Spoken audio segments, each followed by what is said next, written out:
Ntovu, kamba kanjani lapho? Umfowethu, ngiyacabanga ukuthi uma ngikubiza ngeSara Msenkosi, akukhona ukukuthuka lokho. Umuntu oyisara Msenkosi umuntu olungile. Umuntu lelo gama lelo mfowethu lihle kabi, lisho nje ukuthi ulungile. Yabo. Ngokunye ke mfowethu mase sizanqonde endabeni yealbum, vele mfowethu awenzanga kahle, iqiniso lelo wehlile. Wehle kakhulu futhi unokudlule. Lokho okudlule futhi ongenzanga kahle khona.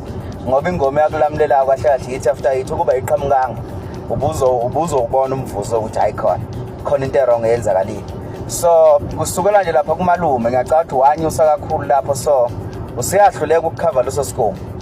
Kodwa asingagxili lapha sizenje la indabeni yama voice note nani. Umfowethu wayifaka ekukhulumeni. Wena wafika umuntu otalapha vele wabathalapha odlubheke nabanye wadlalisana nabo. But ekudumeni kwakho uduma umuntu olungile oqondile oyishayela ingoma engenela kubantu futhi ezikhulumelayo. Kulokukhuluma sokuqala kuzokulahlekiselana ngebrand yakho noma nge-identity yakhe ezugatsheni ukuthi simazi njengomuntu kanjani noma abantu bama-understand njengomuntu onjani. So ekukhuzeni into efana naleyo ungacabanga ukuthi ngikumonazelele ukuthi wena unezimbuzi noma unenkomo noma ufuya ingulube noma imbongo noma izinja. Ngikumonazelele lokho mfowethu, kuhle ukuthi uphumelele njengomuntu futhi engimaziyo wena ngikwazi usafufusa wena. Yabo, usase umuntu nje ozamayo. Kuhle mfowethu ukubona ukuthi ilife yakhe ya-improve noma kwi-career yakho la ku-music noma kwi-industry yalomculo lo iyazama ukuthi uthuthuke lapho nalapho. Musa lento ukuyithatha ngendlela ukuthi sekunabantu mhlamba bazokubackup noma mhlamba ufuna ukuthatha i-advantage ukuthi udumile. No, lento nje bengisho nje kusuka enhlizweni ngimnene kuwena ukuthi mfowethu uqaphela, ngoba mfowethu la ufuna ukungena khona baningi abaye bayifaka khona abasurvivanga. Benama brands futhi athanda ukuba strong kunele yakho wena osasenayo njengamanje.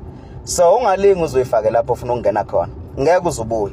Ngiyakutshela mina ngeke uzubuye lapho. Futhi ubaqaphela abantu abaseduzana nabo bangakulahlekisi. Lezi icash lezi ama voice note osufuna ukuzenza zizokulimazisa futhi icareer yakho.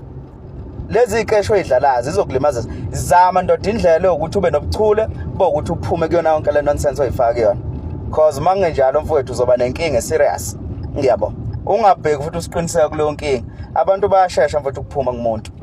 Ngiyabo. Uqaphela nje lokho, ungathatha advantage yokuthi usithembisa amabhodlela sikujabulele. Abantu bayashesha mfowethu ukuphuma kumuntu, bayadineka abantu.